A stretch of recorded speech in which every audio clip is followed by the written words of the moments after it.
আসসালামু আলাইকুম। একদমই নতুন এপিসোড নিয়ে আসলাম।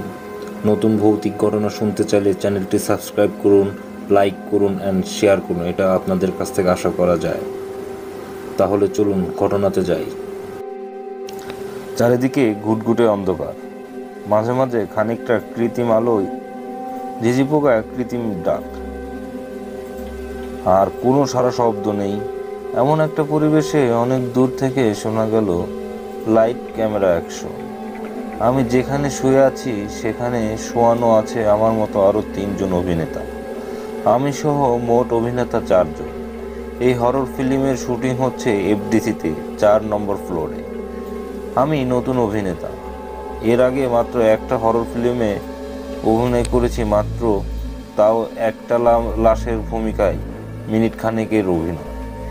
আমি কোনো কাজও পাচ্ছিলাম না মনের মতো। আমি এর আগে অভিনয়ের জন্য বেশ ভালো একটা রোল পেয়েছিলাম, কিন্তু গোলমাল বাঁধে একদম শেষে গিয়ে। আমি ভুল করে লম্বা একটা শটের একদম শেষ 3 সেকেন্ডের আগে শ্বাস নিয়ে ফেলি।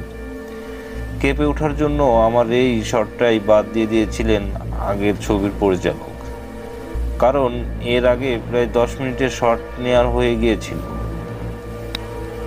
এবং তাতে খরচ হয়ে গিয়েছিল প্রায় 2 লাখ টাকার কাছাকাছি। তাই আমাকে একদম একটা বাজে মরার পার্ট করতে দেন করুণা করে। এই একটা পার্টের জন্য আমাকে বর্তমান ছবির পরিচালক এর কাছে ধারণা দিতে হয় অনেকবার।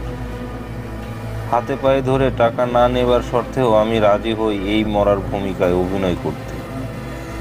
কোনো কারণে আমার ভুল হলে টাকা দেবেন না আমাকে, এই শর্তে আমি এখন শুয়ে আছি এই ফ্লোরে, নকল স্টেজের এক পাশে একটা কফিনের সাথে হেলান দিয়ে। অনেকবার অনুরোধের পর এই রোল আমিও পেলেও এত অনেক কষ্ট, রিস্ক ছিল, কারণ আমার শরীরে একটা ইনজেকশন নিতে হয়েছে আমার সকল পেশিকে ঘন্টা খানেকের জন্য অলস করে দেবার জন্য। এই ইনজেকশন নেবার পর প্রায় মিনিট 20 কেটে গেছে। এর মাঝে আমার হার্টবিট কমে দাঁড়িয়েছে মোটে 30-এর ঘরে।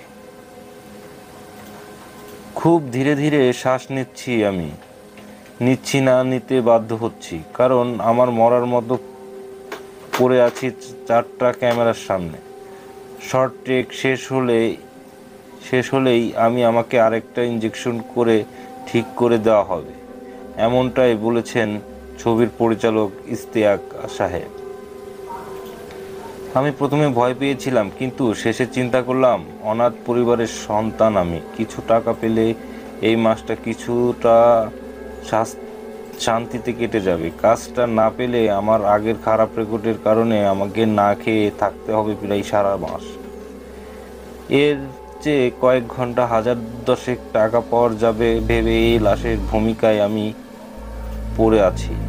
দেখতে হয়তো বা সত্যিকারের লাশের মতোই লাগবে আমাকে। শটটা ছিল এরকম যে কিছু লাশ পড়ে থাকবে এদিক ও সেদিক।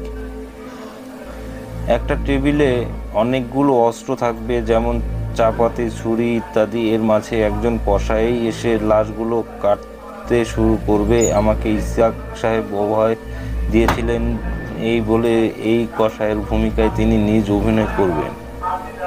উনি আমাকে কথাটা বলে উপর বেশ গর্ববোধ করলেও ভেতরে রাজি হয় না। ওনার বাজেটও